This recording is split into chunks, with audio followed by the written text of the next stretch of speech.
No, you're right. You're right. So how can people know if they're a part of a good team or not? What are the things to look for? What are the things to avoid? The one, and this is me, the ones that you do want to avoid, and are the ones that take it too serious. Okay.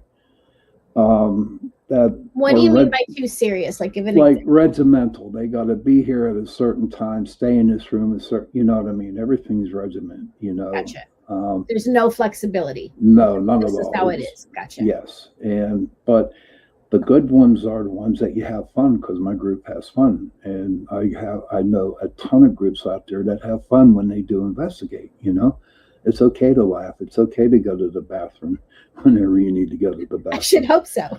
Well, some groups say no. And but it all comes down to the person who wants to.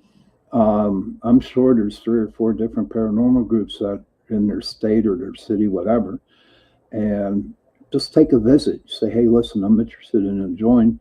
Is it possible if I can come along on a couple investigations with your team, and just to see if I really want to get it or start doing it? And always trust your intuition, everybody. Seriously, yes. Trust your intuition. If you walk into that investigation with those bunch of people and you just like, I don't want to be here, then you go. Yeah.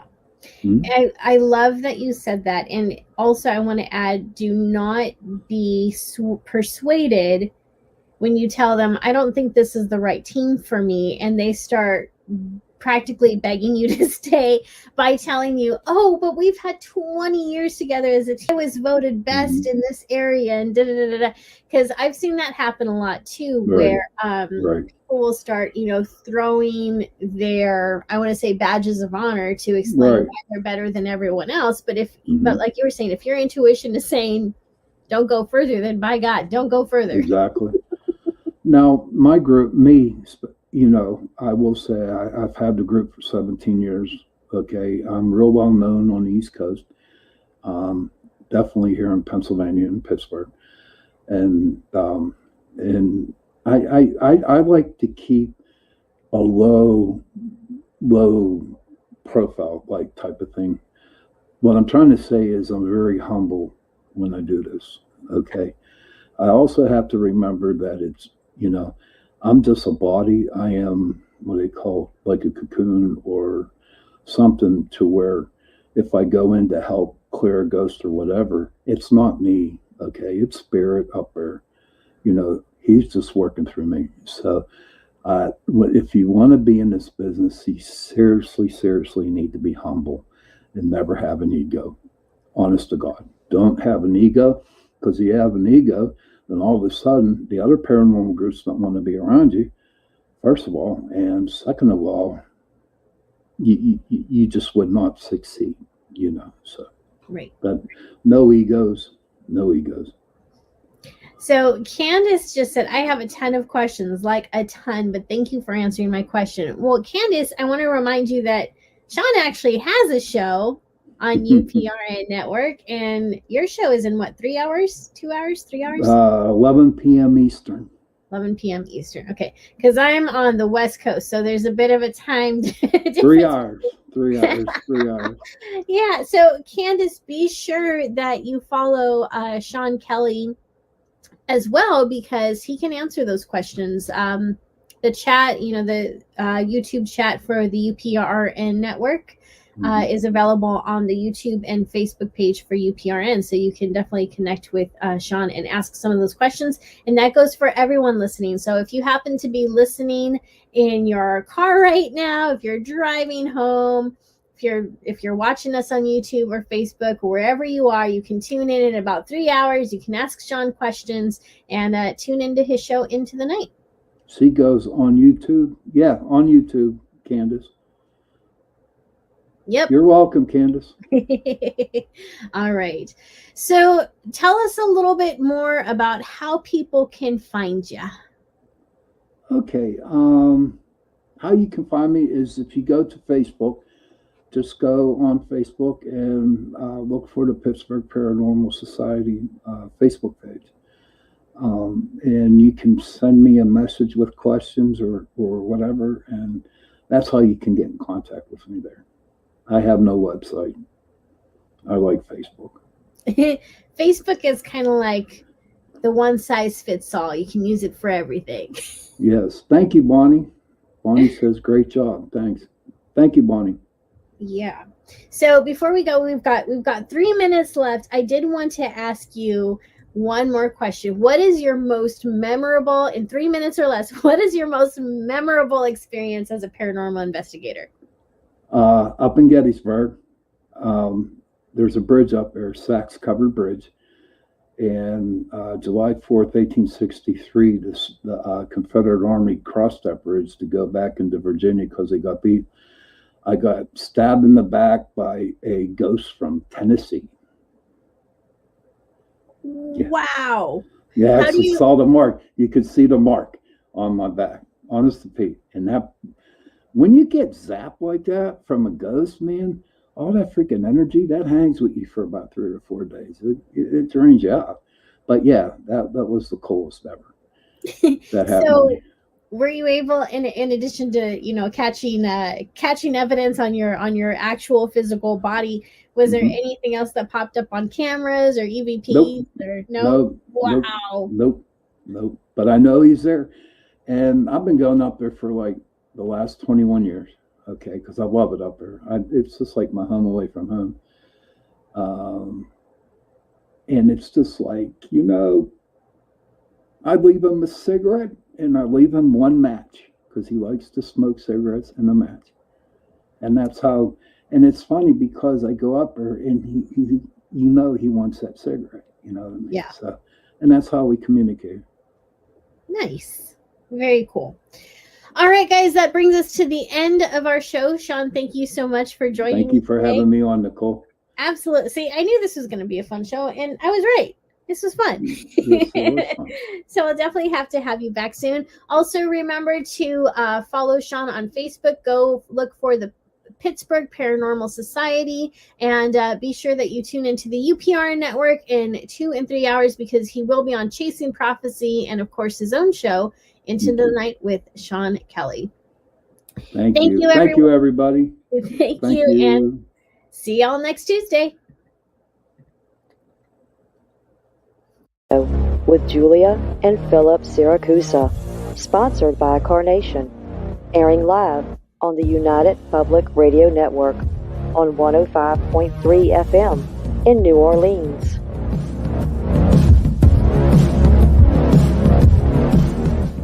This show's entrance has been edited, produced, and directed by Gwen Clapper from Perfect Trust Productions, LLC. You can find us at perfecttrustproductions.com.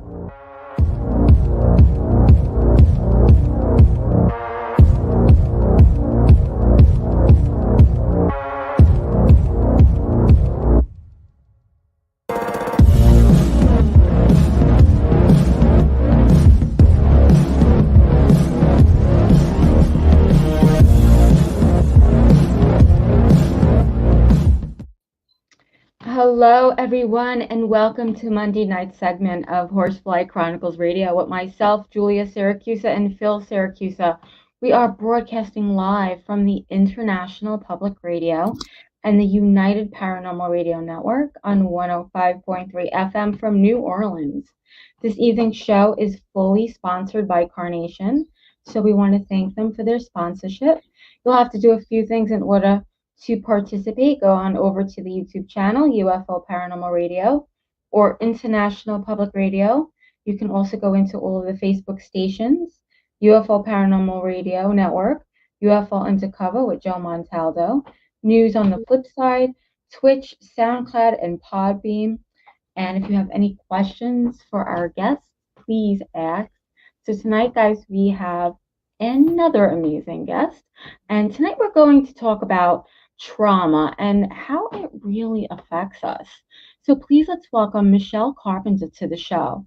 Michelle has a gift of seeing into the person's body, mind, and spirit. She can sense when a person's heart contracts, when it feels sadness or pain, and expands when their vibration shifts. She is shown where feelings are held within the body and the mind.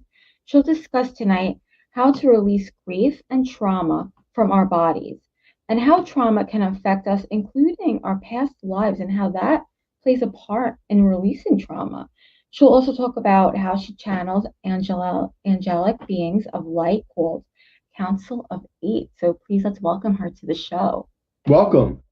Thank you. Thank you, Julia and Philip. It's lovely to be a part of your show. Thank you. Awesome. We love the accent. Yes. Hey, really quick, Carpenter, any relationship to the Carpenters? No, funny story. My husband and I are busy painting our lounge, and the other day I had some 60s and 70s tunes going on, and the Carpenters were playing in the background. And I said, "Oh, this is the Carpenters." He's like, "Huh? Who they?" And I'm like, "Come on, dude, get with the program." How have you not heard about the Carpenters after all these years? I mean, she was just beautiful and iconic. I mean, she got the most beautiful voice, Oh, most definitely. Yeah. Yes. But Second no to none. relation. Her voice was second to none. So, Michelle, yeah. can you take us to the beginning of your story? What drove you down this amazing road of studying and learning how to sense trauma in people? Through my own life experience, through my own upbringing, through learning as I've gone along. And I don't know how much you would like me to share. Would you like me to start at basically my own trauma that I've gone through? Whatever you feel comfortable sharing. Well, I'm very open, I am very open to share my story, because in my hope and what I've been shown just in the years that I've been working on myself is that the more I share with somebody else or other people, who knows that may help them in their experience or their trauma that they're going through in their own lives. And so I'm kind of very open in sharing, so that's why I always just like to ask, because, even when I was sexually abused at the age of 5, I didn't know that it was sexual abuse at the time. It was my uncle. He was going through puberty, but it was quite graphic. I've come to discover over the years of, having to go into therapy and that, in terms of what he did to me. So that's why I just like to ask, in terms of, sexual abuse is different for many different people. But yeah, that's where I pretty much started was, many years ago, my folks lived in Zimbabwe, and which used to be called Rhodesia. And my dad was part of the Rhodesian War, and my folks were young. They got married at a very young age, had my oldest brother. And when we had the President Mugabe take over, it became quite intense to live there. And my folks pretty much just gave away almost all of their belongings. And I remember, my mom and I think my dad went to South Africa first, but we then joined as a family, a few months later on a train with a few boxes in South Africa. And like I say, as time has gone on, I've realized even that experience, those experiences of my dad being in the Rhodesian, a soldier in the Rhodesian War, going backwards and forwards, I picked up on a lot of my mom's fear. My mom used to, lock myself and my oldest brother in the bedroom, and just out of her own fear of what might happen. Fast forward, so I was sexually abused in Zimbabwe, didn't know it was an issue or a thing or a problem, and because I was told to keep it a secret, obviously. And when we then moved to South Africa, my folks, in the 70s, there was a lot of partying, and with the partying, there was a lot of drinking that came with that. And I've come to again experience over time that there was a suppression of their own feelings in their own childhood, and what my dad was experiencing, what my mom had experienced in her lifetime. But that affected me as a little girl. I'm the middle child, and I remember a lot, like even talking about being in the bedroom with my mom and sleeping in the room. My oldest brother is 3.5 years older. I said, "Do you remember that memory?" And he's like, no, I don't. But just to share with you guys how when we start going deeper into our own psyche, and I've actually shared an experience when my mom was alive and I went back to South Africa a few years ago. I said to her, "Mom, I remember you." My mom was very angry as a woman, and she projected a lot of that anger onto myself and my oldest brother. And I said to her, "Mom, I remember there was a time where And I explained the sideboard, and I explained the dining room, and I explained the plates that she was throwing at my dad. And she's like, Michelle, that's impossible. How do you remember that? And I said, I remember it. Like, I remember the maroon plates and you were throwing them at dad. And she goes, no, I was 7 months pregnant with you. How do you remember that? So, when I've gone into hypnosis sessions or gone into deep regression again, or gone into feeling into my body throughout, it's been about 14 or 15 years that I started working on myself. And kind of at times I feel like I'm back to basics. I'm like, damn it, there's the old story might come up, but there's still a feeling that's embedded within my body. But my mom was blown away. I was blown away that I even remembered that being in her womb. But that's how we take on the intergenerational trauma. So fast forward to being in South Africa, growing up in what I would say a volatile situation. My parents did the very best they could, but we didn't have a lot of money at times, and also having to just leave everything behind in Zimbabwe, getting to South Africa took them years to get onto their feet financially again.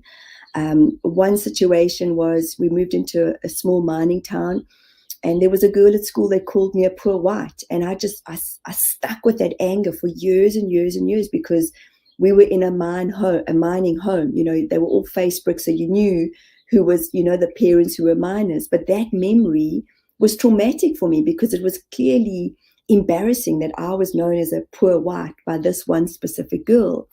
And every time I saw her at school, I was just angry.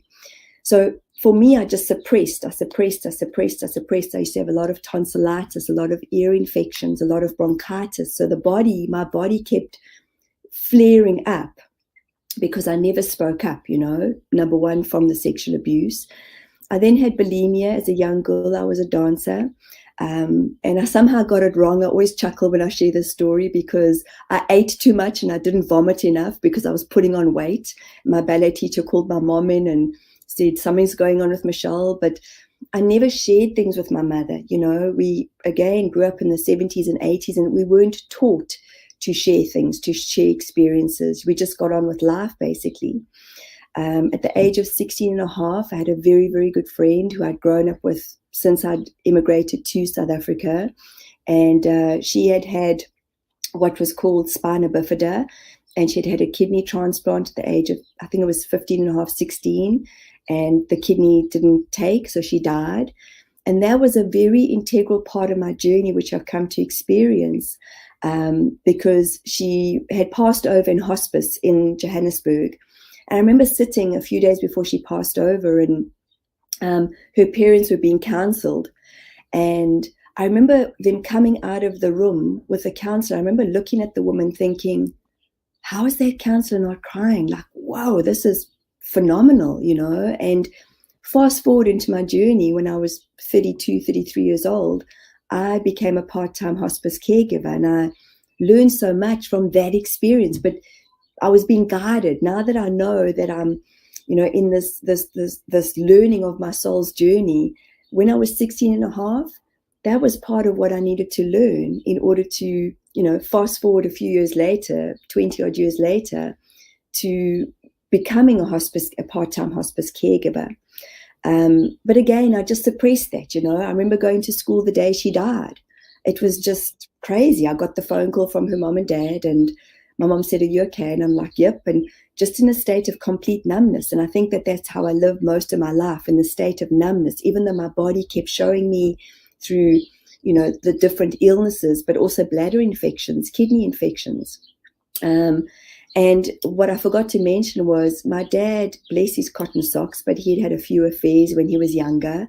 And that was a lot of my mom's anger. So my mom had conditioned me, do not let a man dominate you. Well, guess what?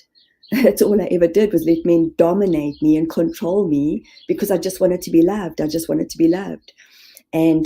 with the affairs that he had, I had sort of figured out that this was a pattern in my life. I would bring men into my space when I was, in my 18s, 19s, 20s, and they would all cheat on me. And obviously the whole time I kept going, what the hell is wrong with me? What am I doing wrong in this world? Again, just all lower vibrational feelings. I then got to the age of 24, and I knocked over and killed a young girl. I was a sales rep at the time, and I was driving. I was on my side of the road, but I looked down to put a straw into a cool drink, and she had misjudged my car, and I just heard this impact, and she had hit my mirror, my window, rolled over, and she went into what we would call the bushes, like it's the veld in South Africa, but it's long overgrown grass. And I stopped, and I just saw my car full of smoke, and I was in a territory like area where there were farms. So I thought maybe it was a horse or a dog or a cow, and some other people had stopped, and I said, I don't know what I've hit. And they went and had a look at a woman, but it turned out that there was wrong information on the accident report. And the mother actually phoned me a few months later, and she said, I'm phoning to find out how you are, because you knocked over and killed my daughter. And I said, what do you mean? I was told, again, I don't know why at the time, but I thought that I was told she was a woman in her 50s or 60s, and that's how somehow made it feel okay, even though I had knocked over and killed somebody. But taking a life with a young girl was just a complete devastation for me, to know she was a young 14-year-old. But her mother was an earth angel to actually pick up the phone and find out how I was. But again, I just suppressed it. I went on to a party scenario, and I went on holiday, and just got on with life. And in my experience, that would have been a massive wake up to myself. That would have been like come on, Michelle, you need to get out of your funk in some way. And I've come to realize over, working with different shamans and just experiencing different things on my journey, in my elevated consciousness, that these would have been wake up calls. But I grew up in a Christian home, so what I do now to my parents would be, being a medium would be, I'd be speaking to the devil kind of thing. Mm-hmm. And so again, I just sucked up all those feelings, but my nervous system was out of whack completely. I suffered from migraines. I was just continuously sick. I then, within 8 months, got married to my now ex-husband, and another pattern, he cheated on me. But it was the best wake-up call, because we had a baby girl who was 10 months old, and it took me quite a while to find out that he'd actually cheated on me. And my mom saw all the signs. She was like, I know this man, 2 cell phones, kind of stereotypical. I mean, he did it the real typical way, which is quite funny. And but he did the best thing ever for me on my journey, because that was when I always used to describe to people, I felt like a pit bull had grabbed me by my Achilles tendon to bring me down, because my family was of the highest value in my life. And I thought, shit, something's got to change, man. Something's got to change with me. And I went to go see a clairvoyant, and he was a young male. And he said to me, you don't love yourself. And I was like, what the hell? Just help me with my anger, dude. Like, I've got anger issues. Like, what's wrong with me? I just kept going back to this old way of thinking, like, and just being completely programmed. And there was always something wrong with me. And that led me onto the journey of then going to do a weekend away with hospice. And then I went on to become a counselor for them, a part-time caregiver and counselor. And then I studied neurogramming, and then I've just advanced. But every time I've advanced, just to give an example, like when I was studying neurolinguistic programming, which was over a period of a year, on and off over weekends, man, there were times where I would just cry and sob my heart out in a group of 18 people. And the coach who'd been coaching people for 18 odd years didn't know what to do with me. And he would try every technique. And I just feel it was like a way of my body just releasing and releasing and releasing all this pent up, stored feelings and emotions that I had just cried for years, crying inside, but not able to voice it because, again, every time I cried, I remember one of my parents saying, stop crying. Why are you crying? Or I'd get smacked for something that I did that was perhaps thought that was incorrect, or, so there was just so many different levels and layers to my own trauma. And then add to that, in the last 20 odd years, I mean, we've lived in New Zealand now for 6 years, but prior to that, I would say 15 years before immigrating to New Zealand, we've been in some very severe situations. My dad and daughter got held up at gunpoint. We'd had people invade our home in the middle of the night. My husband screamed so loud, he lost his voice box for 3 weeks.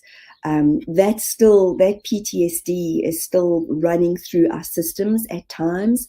My husband and I still have a few nightmares every now and again. Like me, not so much, but he still has at least once a week. He's got some real deep emotional trauma there that he's busy working on at the moment. But we've had quite a few situations, and it's unfortunate. It's just part of that, the massive fear that we lived in, that state of fight, flight, fright. You're always on, and it's a beautiful country, but there was just, my body just got to a stage where I just couldn't handle it anymore. Like, you kind of like climb in your car and the bag's underneath the seat and the windows are up and locked, and you just become neurotic, always checking, and it's not a way to live. And then my husband went on a mountain biking trip, and sorry guys, I'm just rambling on, so please stop me at any time. That's okay. Amazing. So far, I mean, this is an incredible story. I mean, you've been through a lot. I have, and I used to underplay it. I used to be like, no, it's just, this happens to everybody else. And I actually shared, I did a live event about a month ago here in New Zealand, and I shared my story. And when I shared the fact that I'd knocked over and killed this young girl, so many people's jaws dropped. And I remember thinking in that moment, like, whoa, Michelle, this is a big story. This is like my life's journey has been amazing, because it's got me to the place of really understanding, and I'm still working on understanding a lot of trauma and how we sit with it in our bodies. I can say quite categorically and open-heartedly that there's very few people's stories that my body sort of goes, whoa, this is big, and I know we all have big journeys and big stories in our own specific ways.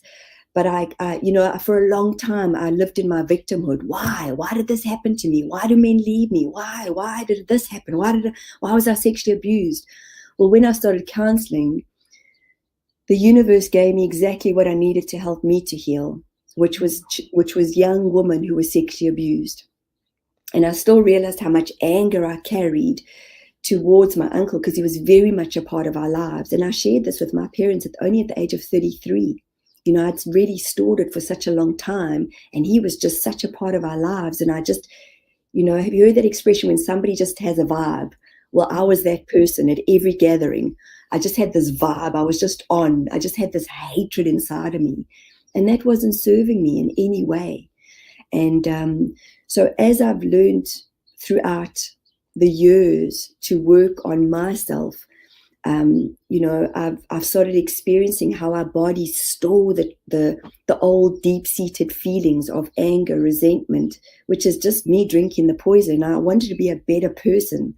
I wanted to, part of my sexual abuse was being angry at him, but then being angry at my parents. That was another level. But then the biggest thing was being angry at myself.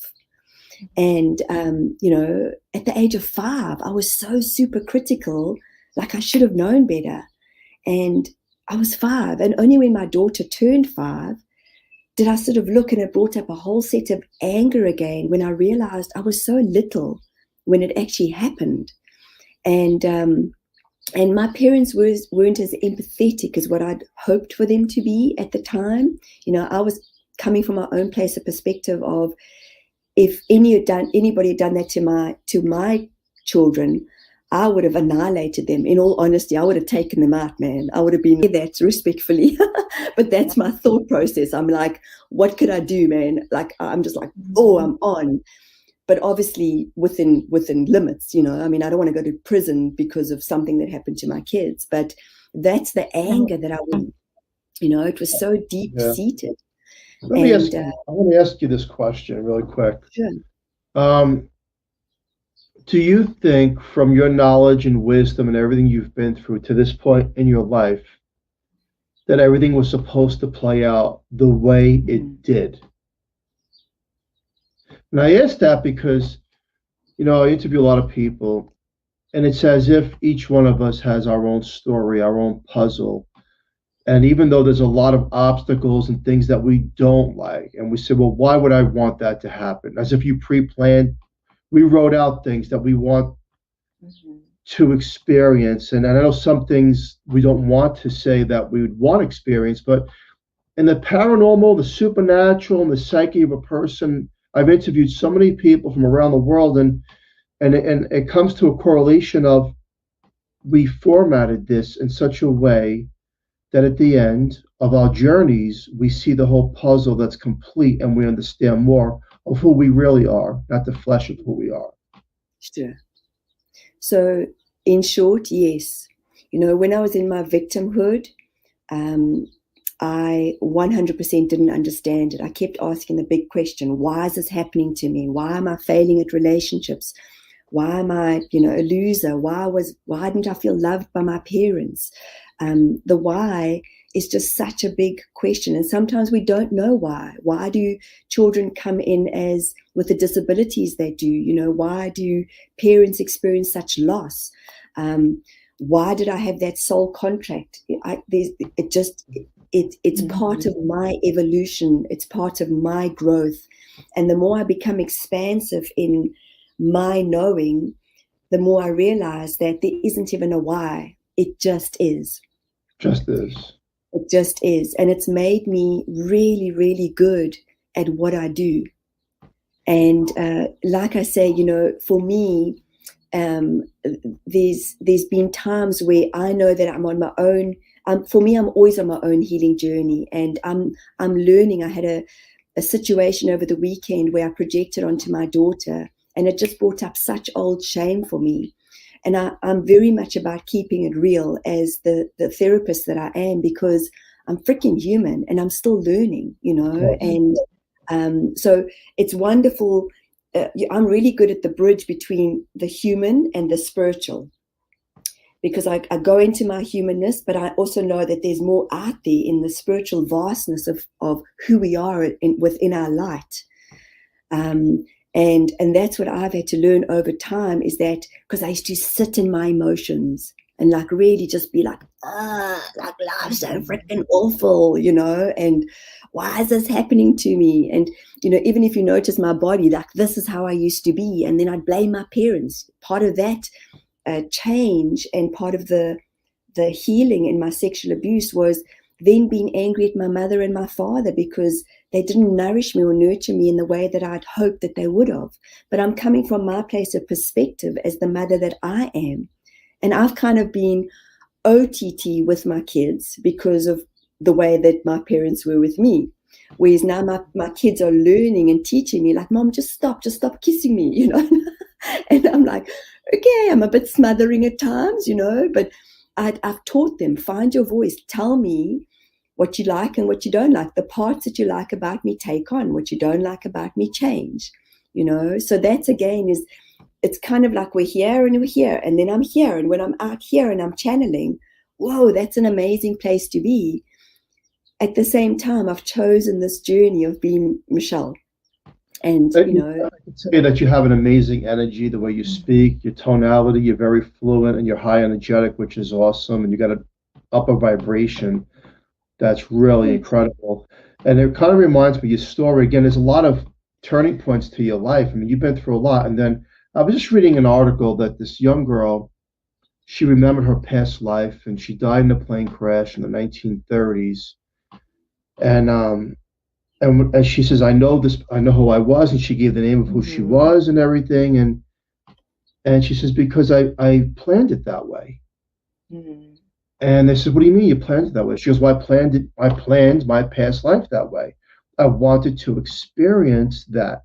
And again, it sounds like it's so bizarre. It's out there. It's outlandish. It is. But yet, from all these testimonials around the world, people say that, in the reincarnation state, the soul wants to experience different things on different levels. And that we're so boxed in and narrowed in the physical realm that unless you have the third eye, or you see above and beyond everything, or you go through a near-death experience like a periscope and you see life for what it really is, right? Mm-hmm. And you narrow it into not understanding why and how could that happen, and all the hurtful things that we're only human and we don't like it. I get it. None of us do. Sure. But after hearing so many testimonials of what people go through, especially reincarnation, it's as if the soul comes in soul groups They write down what they want to experience. There is free will, it can be changed, but they go through the course of what the soul has in store for them. That's already pre-planned, and it's over and over. I hear the same exact stories, and I find it fascinating. And those that have crossed over and that went into coma states, they come out and they say, no, I get it now. I lost my kids in a car accident. And they go, aren't you devastated? He goes, yeah, but now I see where they went. And where they went is amazing to this other place, this upper realm, for example. Life isn't perfect. Life is very hard. And some people, it seems like all the goodness and the wealth and success is thrown their way, and other people struggle from day one and don't make it that far in their lifespan. Yeah. But then when you hear all the stories, some of the wealthy people that had a near-death experience, when they come out of it, they give everything away because they say that that's not what this was about. I had it all wrong. So a life journey, I believe, they always say that you can be the poorest man on earth, but the richest man in soul. And I'd rather be the richest man in soul. And that's a beautiful way of saying it. Two things that struck out to me when you were saying that, and the way you described that is, I think so many of us actually I was one of those people. I was walking around in a coma state. Most certainly, it's I wasn't put into a coma, but I was just so unaware and oblivious to life. And, my parents, my mom specifically, we grew up in a Methodist home, but then my mom became a reborn Christian, or I think I did first, I can't remember. I mean, it's just so crazy. This is one of the coma states that I used to live in. We used to go into one of the center places in Joburg when it was still a really safe space to go into in the 1980s, 1990s, and stand outside one of the most amazing clubs, at 10, 11, 12 o'clock at night and trying to save people, like coming with our Bibles. I mean, who the hell does that? It's like, really? People are coming out and they're drunk and they just want to freaking go for chicken, because they want to like stuff their faces. And yeah, we are like, praise the Lord. And I'm like, who does that? I was a teenager at the time. Like, those are the leaders of the church. That's just ridiculous, now that I can laugh about it now, but I was just living in this haze. Yeah. And my experiences had to be big wake-up calls. And you would have thought, the day that I was driving and, had this collision, knocked over this young girl, you would have thought that was a wake-up call. I didn't. I just put my head down. I sucked it up. Nobody said to me, Michelle, you need to go for counseling. This is massive in your life. I remember crying in we went on holiday like 2 days later. So the drive from Johannesburg to Cape Town is a 12-hour drive. And we were going in my company car, and they all said, my friends were like, are you okay? I'm like, I'm going to drive, man. Like, that's the Trojan that I can be at times. But it wasn't healthy, because we went down. I got drunk almost every single night. I just suppressed it. And I cried one night in my friend's arms, like I just sobbed and sobbed and sobbed, and she just held me. But 2 months later, I was engaged, and 8 months all in all, I was married. Looking for this fairy tale life, and that he's going to rescue me. Well, my ex-husband didn't even know what to do with my sexual abuse story. Every time I was hoping that I was sharing it with somebody that was a friend or a new person, you could see people's eyes like, yeah, I don't know what to do with this, man, and I was just like, well, this is what happened to me, kind of thing. But I spoke from my head. I didn't speak from my heart. I was so disconnected, walking around in that coma space and state. And so the wake-up call absolutely was when, I got divorced, and that's where I just started to grow. And then I wanted more, and I was like, yo, I want to shift the shit, man. I want to be a better person for myself. I used to make it about my daughter, which wasn't healthy. I came to realize I want to be a better mother, which is nothing wrong with that. But I kept saying, I want to be better for Gabs. And it's like, be better for you, Michelle, and as my journey sort of evolved, and even as something as simple as going for a massage, So if I may share openly as to one of the things that my uncles did was he gave a blowjob. Now there's memory within the jaw. And I went for a massage the once, and the tears were just rolling down my face. And this was about 5 years ago. And the massage therapist was so precise. And she's like, Michelle, she was in my jaw. And she's like, you're holding on to deep-seated anger in your jaw. But I could feel my jaw moving as the emotions and the energy was flowing through me, if that makes any sense. Because the emotions were just coming through my tears. But I could actually feel my jaw, and I was just connecting with my little 5-year-old self. I just kept saying to him, okay, I forgive you. And that's where I started when I was, on my hospice journey. The facilitator that I met that weekend started counseling me, and she had been sexually abused as a young woman. So she really could help me on my journey. And that's when I realized the spirit or the soul that I am, people were coming into my space at the right time to help me to heal my tender heart. But that's how I realized how deeply embedded stuff is. And it's never for me in anybody's journey of trauma.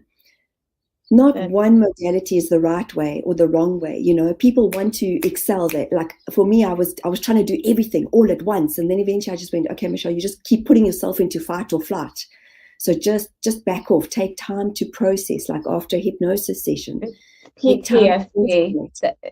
It's PTSD. How did you really recover from all this trauma and PTSD? Because that's what I'm hearing. Yeah. Like, what did you do to really, was it through a lot of counseling? And like, how did you become the person that you are today after all of this?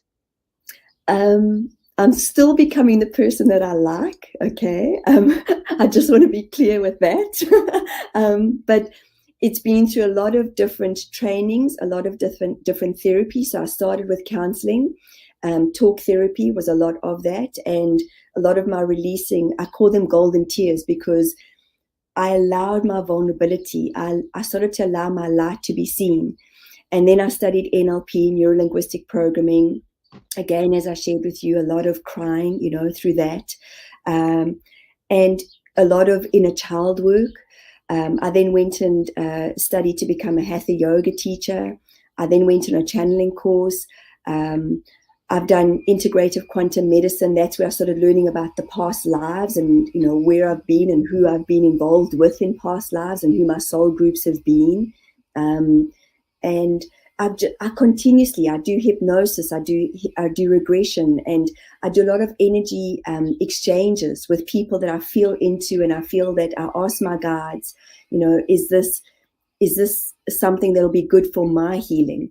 And I've become very aware as to, even if I go for a massage, I always ask, please bring somebody into my space, because for somebody who's just massaging on 100 people a week, for me, that's not really I need somebody that really is helping me through the experience of releasing whatever my body needs to release, because I go in with that intention in any kind of modality or any kind of therapy that I put myself into. Reiki also being one of them.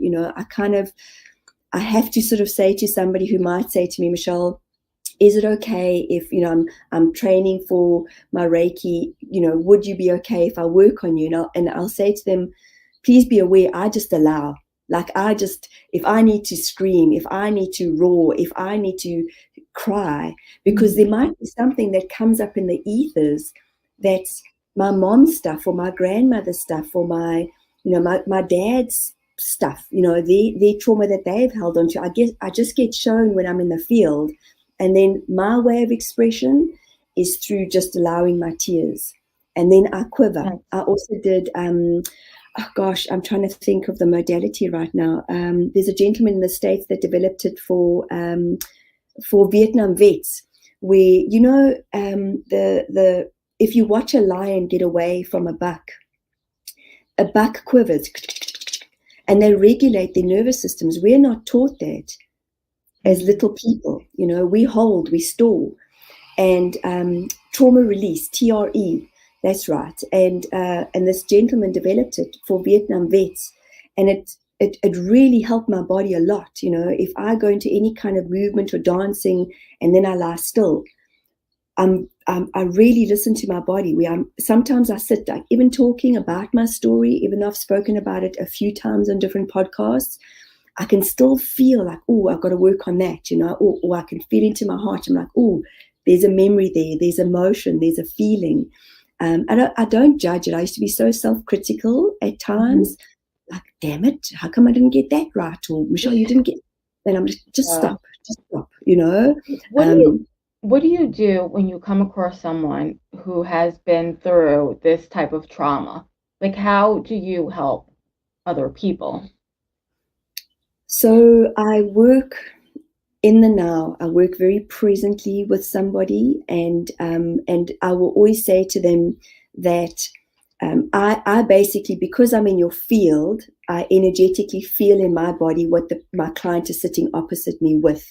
So as soon as I connect with them, I could feel if their body's in fight or flight, if they're in the sympathetic or the parasympathetic, because my body starts to just start to quiver. And I can feel where the energy starts to move when they share their story with me. And I can feel when their heart contracts into space, into sadness. And I'm very gentle, especially when somebody's been through a lot of trauma, you know. And I continuously, let's say for example, if somebody is sitting and they're starting to share their trauma with me, and they're starting to share their story, and Michelle, I'm so traumatized, and I'll just say, okay, and can we just connect? Let's just take a few breaths, you know. And for somebody who's spent years and years and years in fight or flight, and they've got no awareness that they're even in that state of being, it's about the connection. You know, and I'm constantly just navigating. I'm constantly just, okay, whoa, there's the heart. Okay, just breathe. So I use a lot of breath work on my Zoom sessions. If I have a client who's sitting here in my rooms or on my bed, that's where I help their body. I'll go and feel, and I'll say, okay, again, just breathe. And I always will say, breathe into your heart, expand into your heart. And when we use breath work, you know, a lot of times when the trauma is being released, people will start to feel dizzy, or they'll start to feel nauseous. And that's where I'll just put my hand. I'm a very touchy-feely person. And I know that's what, you know, what kid doesn't want to be held, to be honest? You know, what kid doesn't want to be just told in the moment, it's okay, I've got you. So when a client has a big release, even on Zoom, I would say to them and suggest, pull a pillow, you know, or grab a blanket, something that's soft, because ultimately we're working with that little person inside, and, you know, the subconscious feelings or programmings that they're holding on to.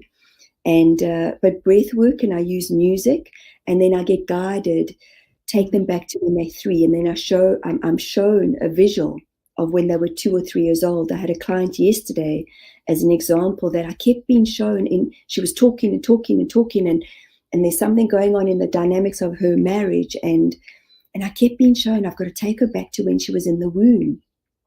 Wow. And then I said, can we just, it was kind of like, let's just calm your body down, get you into the parasympathetic. And when I see people go, then, you know, the state of body is starting to, because it's trust. You know, yeah. I'm a stranger in their lives, and I do share some of my own personal journey, because I feel like it just helps them feel a little bit more comfortable, that I'm not just the person that's sitting here going, hey man, I've got my shit together, because I don't. You know, I'll sort of share, like, you know, the biggest thing I'm learning, even with PTSD for myself, is you can never say to anybody, I understand exactly what you've been through, Julia. I understand exactly what you've been through, Philip. Nobody understands. Yeah, I can say to you, I'm walking with you on your journey. I'm feeling with you. I'm in this moment right now. But none of us understand what the other person has been through. You know, the understanding is here. The brain wants to interpret what it wants to interpret. The brain wants to go, and I'm realizing through my own journey, even when a friend says, oh, Mish, I understand what it's like to be South African. I'm like, no, you don't, dude. Like, but that's me being triggered.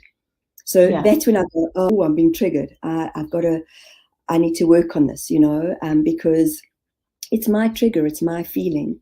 So I'm very much just navigating in the space of helping people to go from their contractedness within their body to helping them to feel lighter in their heart and in their body overall, because that's when we can start to expand our awareness. And when we Wow. start to Love the way let that you said go, that. Yeah. yes, I've got friends who are just, they're out there, man, and they've had by their interpretation of being human, they seemingly have had an easy journey, and they're just out there. But sometimes, and I say this respectfully, there's a superficial spiritual bypassing that can happen at times. This is the season I'm in. This is how I'm navigating life, and I'm like, sorry, it's very judgmental, but it's like, come on, okay, I hear you, but you sound like you've listened to so many other people telling you that this is a season they're in, but where's the feeling? Get into the feeling, because the body just stores, it holds. Yeah.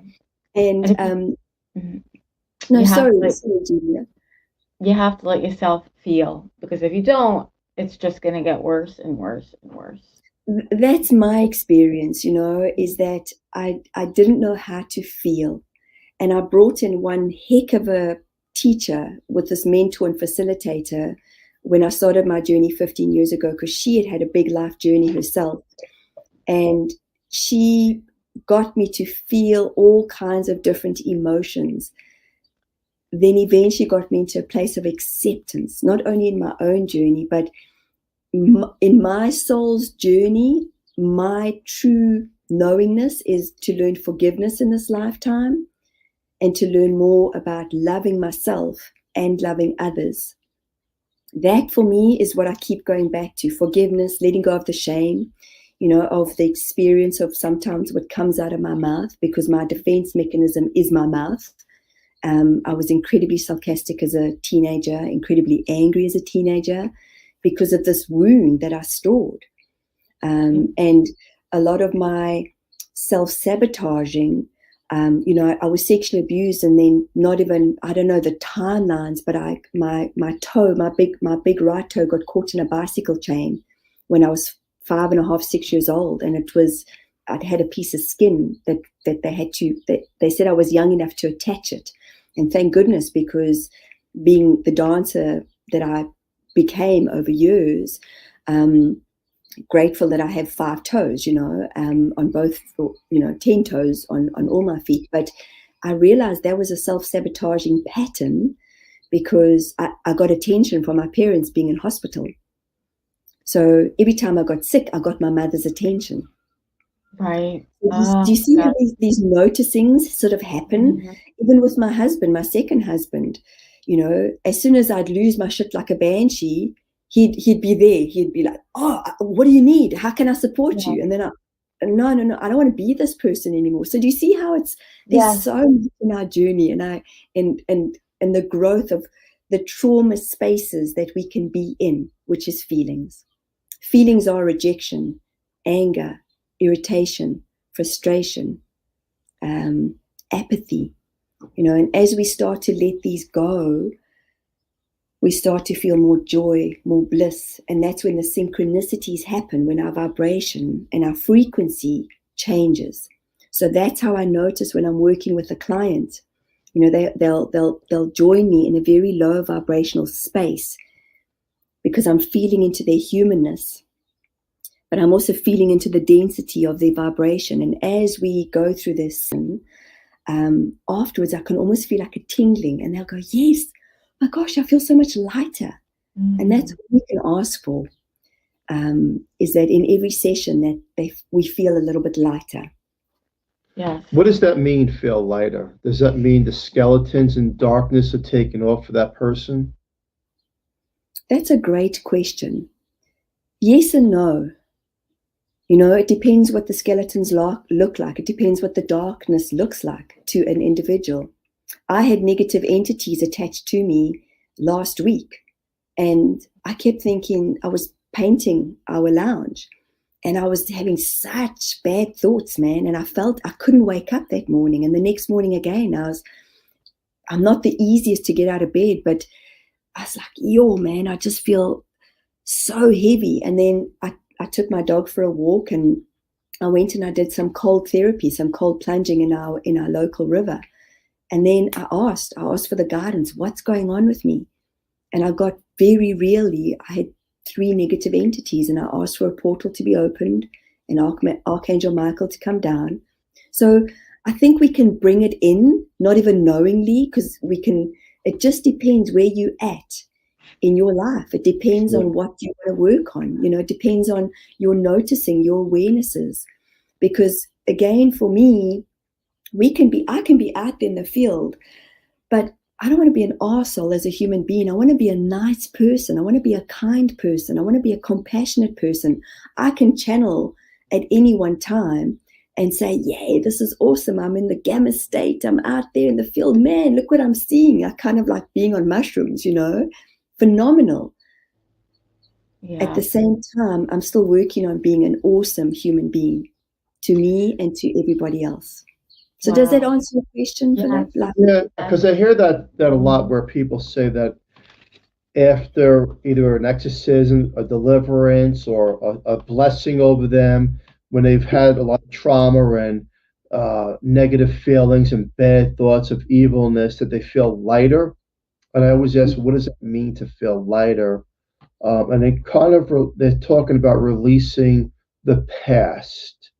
Because if you hold on to the past, you'll hold on to the demons and the skeletons and the darkness.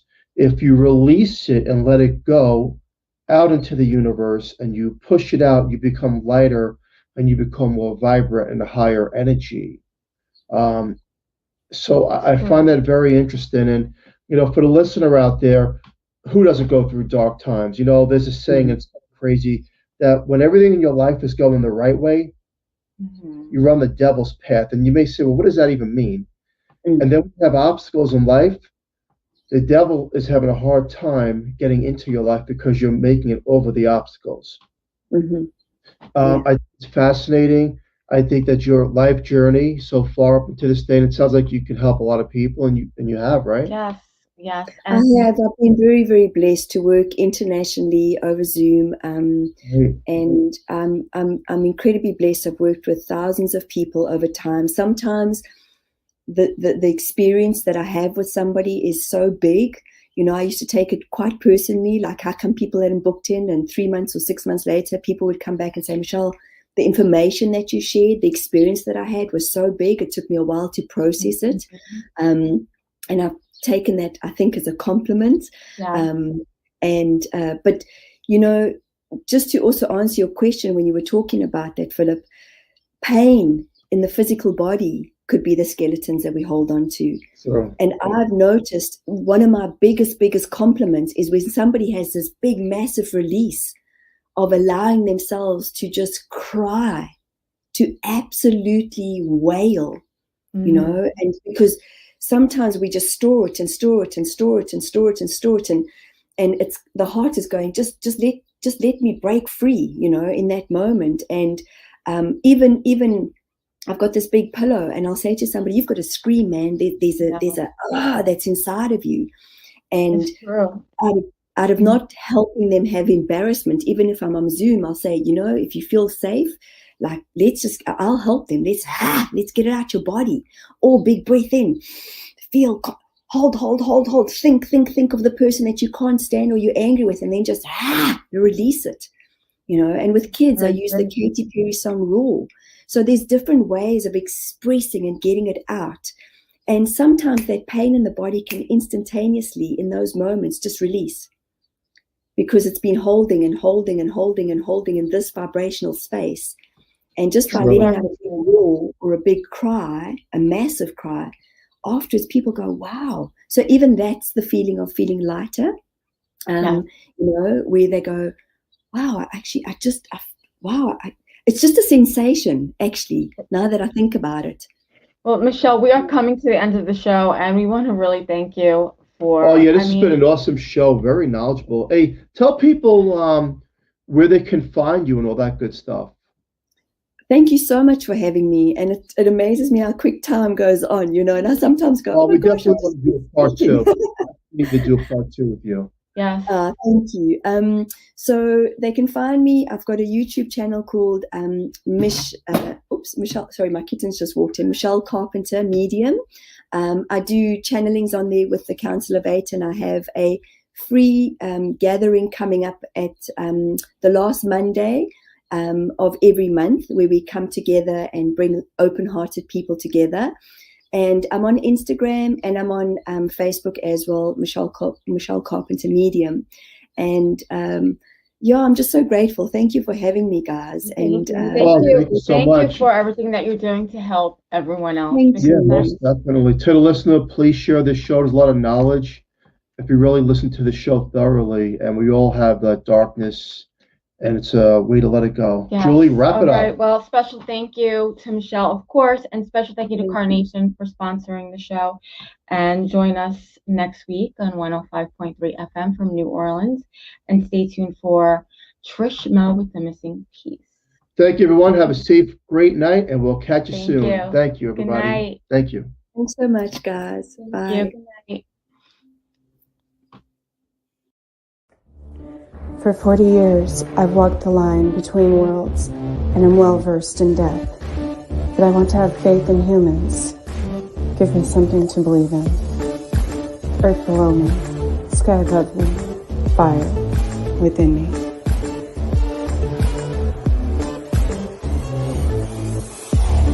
Brought to you by UPRN Network. I'm Trish Mo, and this is The Missing Piece.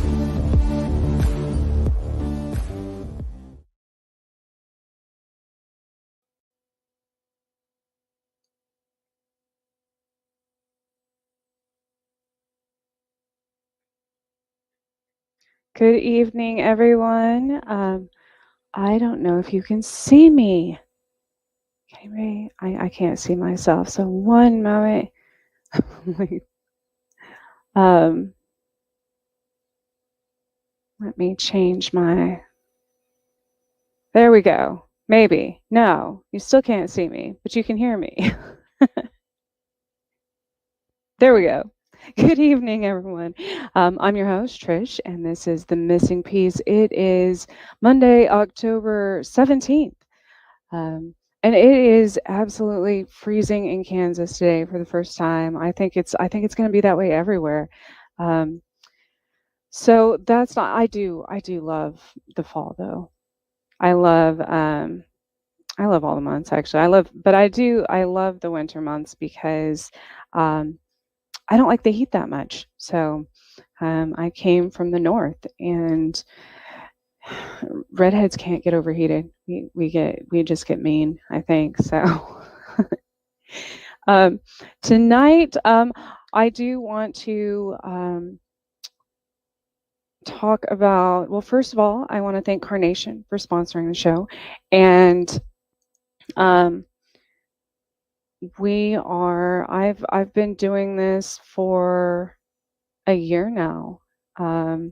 I started a little over a year, actually. I started on Chasing Prophecy at the end of last September. So it has opened up an entirely new world for me and a new network of people and weirdos like myself. So it's been amazing, and I want to thank everyone for listening and watching and being patient with my, technology mishaps, and yeah, that's something I'm improving on. So, but tonight I want to talk about, there have been so many movies and TV series and films and everything else not only made in Kansas, but set in Kansas, because there is a lot of really weird stuff that goes on here. And I'm sure, everybody probably in the entire world has heard of The Wizard of Oz. So that's obviously a very well-known one, as well as Superman and things like that.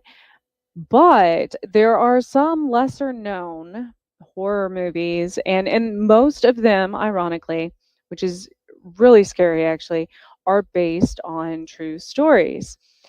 And that's really scary because that means there's a lot of really terrible people that have come through here. But we are known, we're in the middle of the United States. We're literally in the geographical center of the United States. So um during the day, even before settlers from Europe came over and things like that, um with the native tribes, the Midwest often was a point of major battles, because this is kind of where a lot of different tribes and things would come together,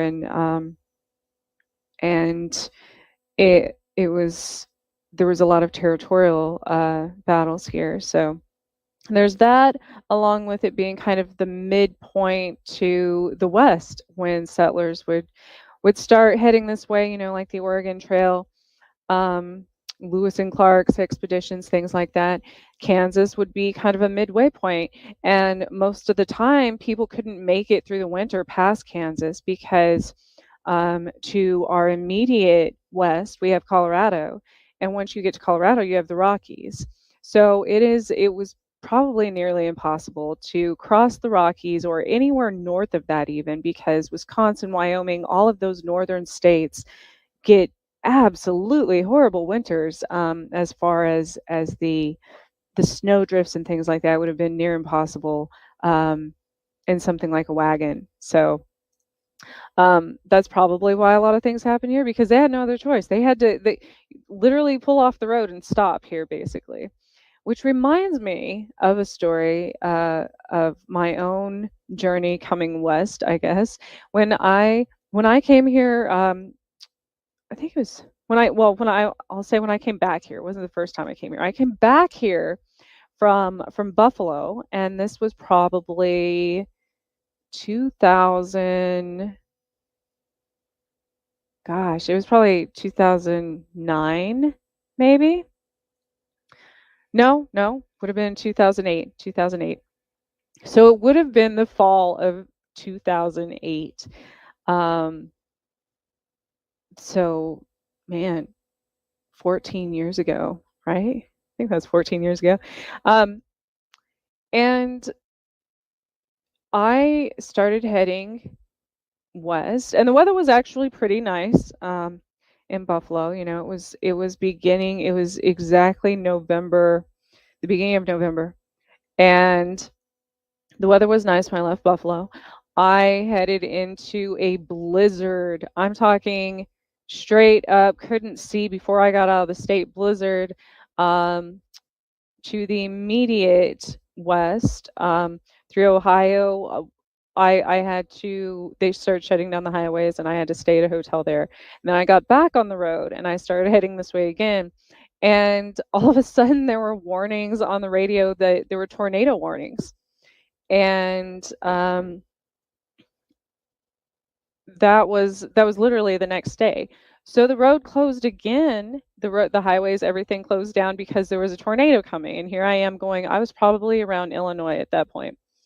And Illinois is kind of a creepy place to get stuck in. No offense to anyone in Illinois. I'm just talking about out in the middle of nowhere, small towns. Actually, some of those places don't even have towns. It's like a gas station and a creepy no-tell motel on the side of the road.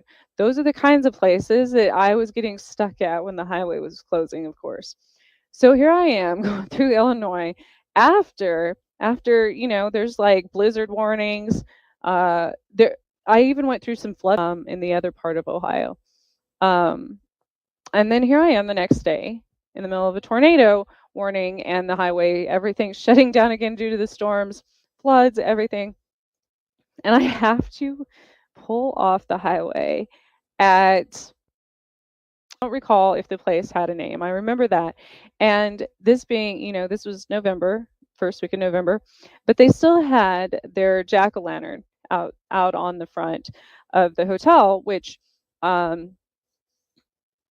guess for those of you and if you don't celebrate Halloween or Samhain, it's just a pumpkin, obviously, but this was a rotting pumpkin because It had been there since Halloween, I assume, but they had an empty pool that was like cracked and moldy and just had stuff growing in it, and tumbleweeds were rolling by. There was, I'm not even making this up. There was an El Camino in the parking lot, and a camper truck, like not an RV, but the camper that you put on the back of a truck. And so there I am. And thank goodness, I had already flown out here with my son and left him like the week prior. And I went back to get my car, my vehicle, and my dogs and stuff. And so thank God I had my dogs with me. I had a pit rot mix at the time who was the biggest baby, but he was probably like 145 pounds. And then I had a bird dog. And so I go to the front desk of this place, and there's no, like, I mean, it's seriously set in like a 1972 horror film. Because that's how the decor was, which I'm not judging. I'm just saying nothing had been updated in this place. And I ring the bell, for service. Even the gas station was already closed. It had closed down for the night. And so I ring the bell for service. Nobody comes. I mean, this is a sketchy ass place. Like, this was probably out of all the things I've been through ever in my life, this was one of the scariest things I've ever encountered. And so finally something starts stirring in the back. I hear somebody coming. A man comes up to the desk, and he's obviously been drinking a little too much. And and that's not the scary part. And so he was kind of slurring his speech and stuff, and I asked for a release. And I asked how much the deposit would be, and or if there's an extra fee or anything, or even if they allowed dogs. I didn't, I had nowhere else to go.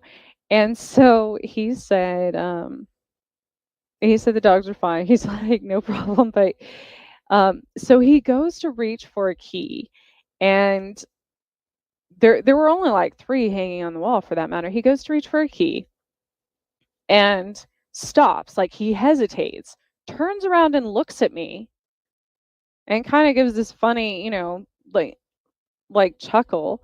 But I couldn't tell if it was because he was drunk or if there was some other, sinister reasoning behind it. And then he's like, "Oh, we haven't prepared that one yet." And I'm like, "Prepared?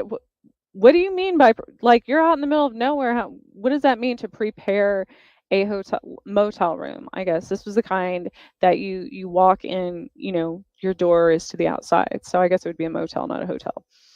So anyways, he reached it, and then he gives me a different key. And I go to my room, and there were 2 TVs sitting on top of each other, of course. That was probably the least thing. I mean, I expected that. One was working, one wasn't, so they just set the other one on top of it. And then there's weird holes in the wall randomly at different places, which also probably expected, like in the bathroom and in the shower and stuff. But that wasn't the problem. There were stains on the carpet. Again, in Kansas and this area, in Midwest and stuff. I mean, this was Illinois, but I assume it might be the same. A lot of hunters come through here, and I have literally had to stay at like motels that have a sign on the wall that says, "Please do not clean your game in the room." Meaning they would bring their whatever birds or turkeys or whatever they're hunting into the room and clean it there. So whether that's where the blood stains on the carpet came, and this was like 70s style green shag carpet. So that wasn't the disturbing part, right?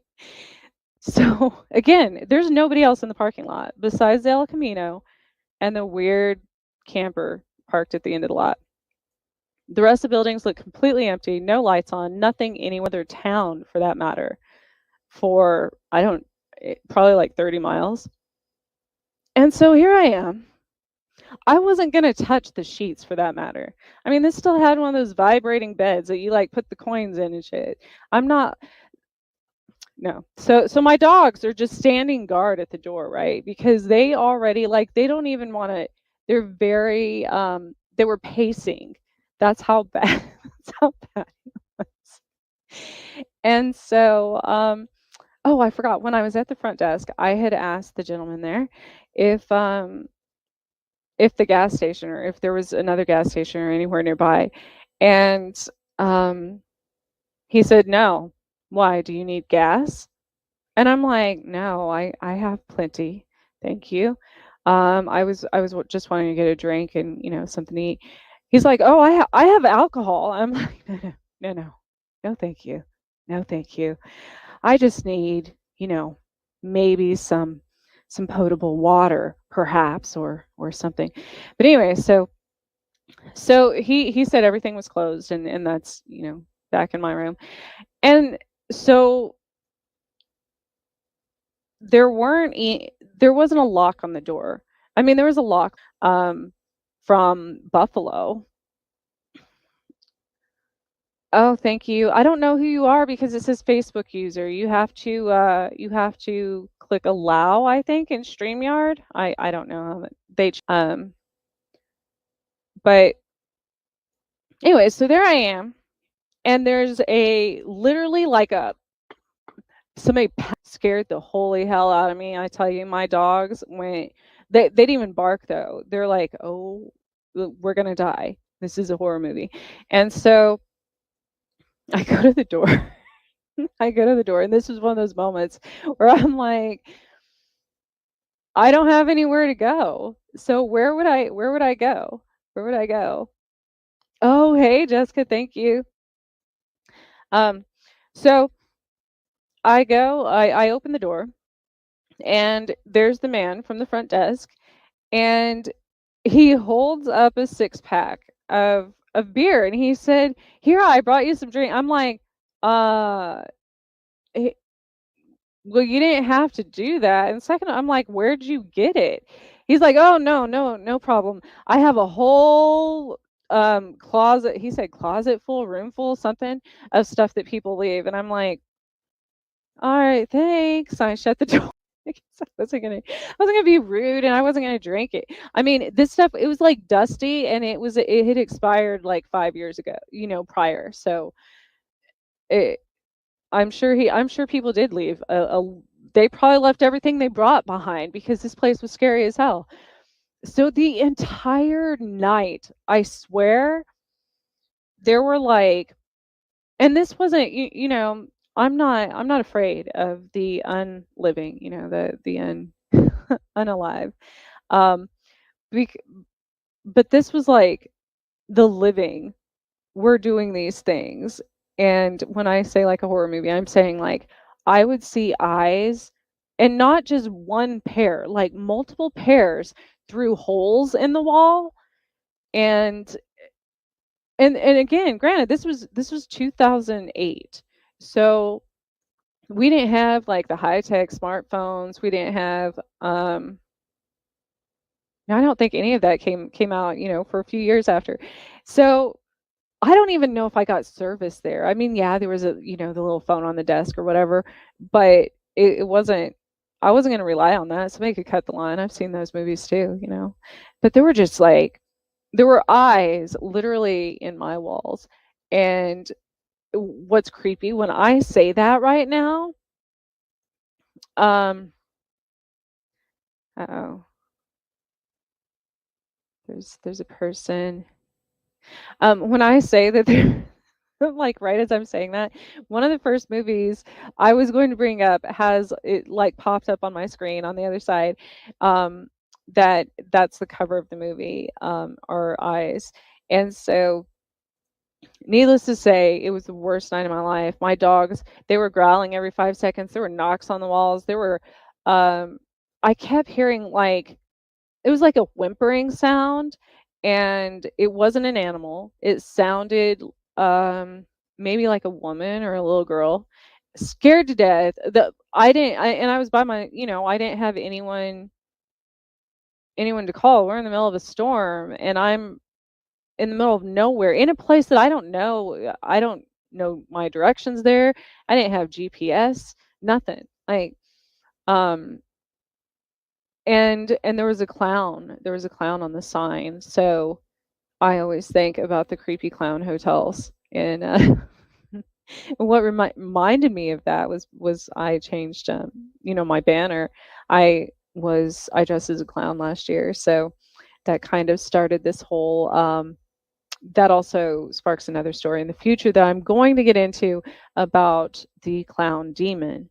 Um, that could be an entire show by itself. But tonight, again, we're going to talk about movies that have been set or filmed in Kansas. And so I'm going to go way back to some of the older ones that people aren't as familiar with. Again, Wizard of Oz, everybody knows about. But there's one called this was actually a comedy type horror flick, and this was in 1966. It was called The Ghost and Mr. Chicken. So The Ghost and Mr. Chicken, it starred Don Knotts. I don't know. I think he was from the Andy Griffith Show. But he was a newspaper. He played a newspaper, or like a journalist. Maybe did something for the newspaper. And it was in a fictional town called Rachel City, Kansas, although it was still filmed somewhere here.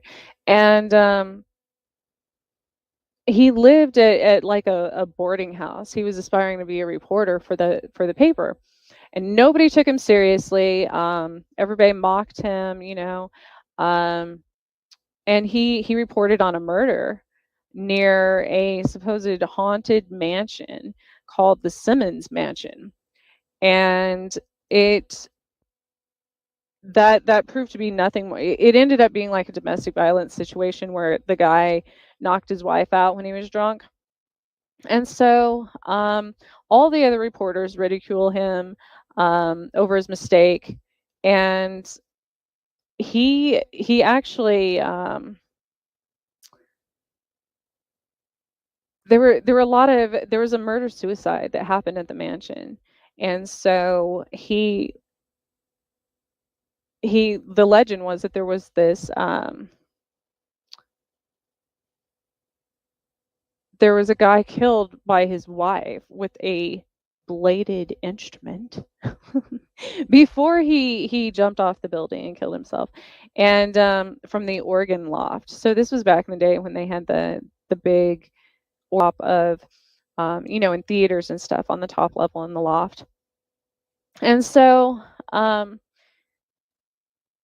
he reports on this murder suicide that actually ended up being real, and it was about an organ that played itself.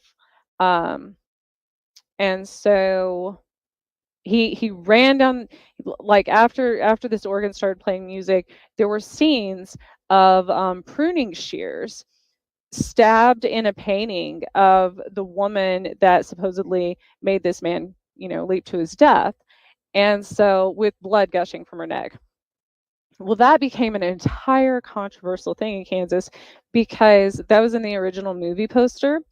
And I believe there are only a few of those in existence, and they're said to be very valuable because they removed it in later publications from that poster. So if you have one of those and The Ghost and Mr. Chicken, it's very valuable. So that's the first one. That one's not extremely scary, but a lot of people do like Don Knotts. He was, a good actor. The reason the movie was interesting because there are a lot of, for people that don't know, one of the ladies he has a crush on from the newspaper, her name was Alma, who ends up being held captive and stuff. And there's secret passages, there's things like that, but it makes me wonder. There's a town called Alma, which also has a crazy background. And then you can go, I mean, you can go back to why it's named that. You know, there's goddesses and things like that in history. But the next movie was called In Cold Blood. Now, this one, I actually did a report on this when I was in college, when I took a class about the psychology of serial killers.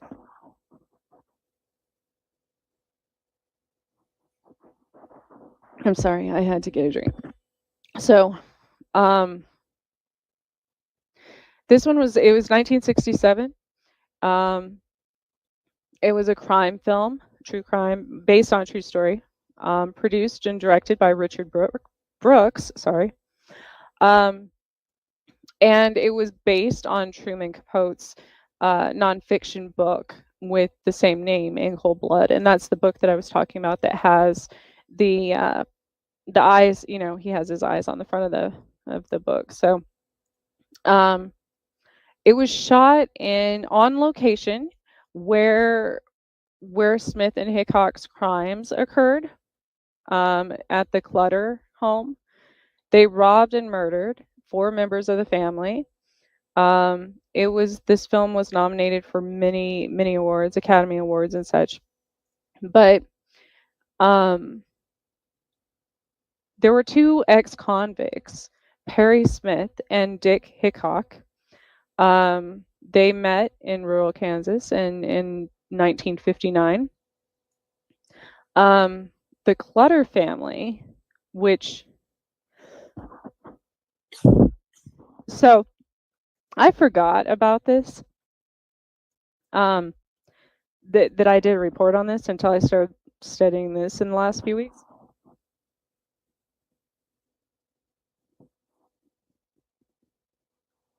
Oh my goodness, excuse me. Yeah, see, throat chakra.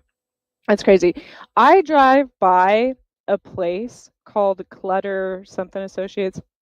So the name is relevant. Now I don't know how far that would have been. But anyways, these 2 ex-convicts, they planned to rob the farm of a wealthy family man, you know, and they had been watching him. They had been staking out his house, things like that, where he kept large supplies of cash at his home in a safe. Now, anyone who was familiar with Kansas knows that that is not probably, well, back then especially, in the smaller towns, people used to do that all the time, for many reasons. There weren't a lot of larger banks, for one, but they also, I don't know, Kansans don't trust a lot of people, so there is that. And so these criminals break into his house in the middle of the night. They're unable to find the safe, and they use, he has a bunch of checks that he uses for personal, for his farm operations and his personal business and things like that. So they didn't want to have any witnesses to their robbery, and